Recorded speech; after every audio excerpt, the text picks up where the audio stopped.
बहुत समय पहले ब्रह्मांड में देवताओं के राजा सूर्य देव का विवाह दक्ष प्रजापति की पुत्री संज्ञा से हुआ था। संज्ञा बड़ी ही तपस्विनी और पतिव्रता स्त्री थीं। कुछ समय तक विवाह के बाद संज्ञा सूर्य के प्रचंड तेज को सहन नहीं कर पा रही थीं।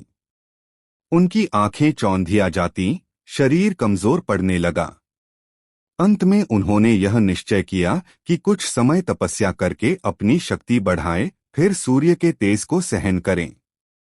लेकिन घर परिवार की जिम्मेदारी भी थी, इसलिए संज्ञा ने अपनी ही छाया का निर्माण किया, जिसे छाया या संवर्णी कहा गया। उन्होंने छाया से कहा, तुम मेरे समान रहकर सूर्य की सेवा करना, लेकिन यह रहस्य कभी मत बताना। छाया ने वचन दे दिया और संज्ञा तपस्या के लिए चली गईं।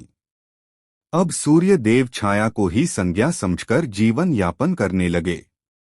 समय बीता और छाया से 3 संतानें हुईं, यमराज, यमुना और शनि। कहा जाता है कि जब शनि माता के गर्भ में थे, तब छाया ने गहन तपस्या की। वे दिन रात भगवान शिव की आराधना में लीन रहीं, भोजन पानी तक नहीं लिया। उस तपस्या का प्रभाव गर्भ में पल रहे शिशु पर पड़ा।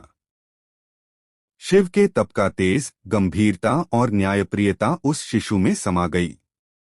कुछ समय बाद शनि का जन्म हुआ। उनका रंग गहरा काला था और उनका रूप बाकी देवों जैसा उज्ज्वल नहीं था। सूर्य देव ने उन्हें देखा तो हृदय में शंका और क्रोध उत्पन्न हुआ। उन्हें लगा कि यह मेरा पुत्र नहीं हो सकता। उन्होंने छाया पर आरोप लगाए और शनि के रूप का अपमान किया। माता का अपमान और पिता की कटु बातें सुनकर शनि अत्यंत क्रोधित हो गए।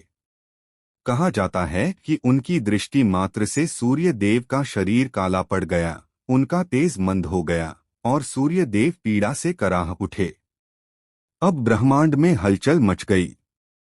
देवता, ऋषिमुनि सभी घबरा गए कि सूर्य का तेज मंद पड़ने से संपूर्ण सृष्टि पर विपत्ति आ जाएगी।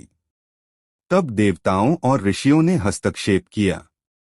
सूर्य देव को समझाया गया कि शनि आपका ही पुत्र है, लेकिन छाया की तपस्या के कारण उसका रंग ऐसा हुआ। रूप देखकर उसके गुणों का अपमान करना अनुचित है। सूर्य देव को अपनी भूल का एहसास हुआ। उन्होंने शनि को पुत्र रूप में स्वीकार किया और वरदान दिया कि तुम्हें ग्रहों में विशेष स्थान मिलेगा। तुम सृष्टि के कर्मों के अनुसार सभी को न्याय दोगे। राजारंग सबके लिए तुम्हारा निर्णय समान होगा।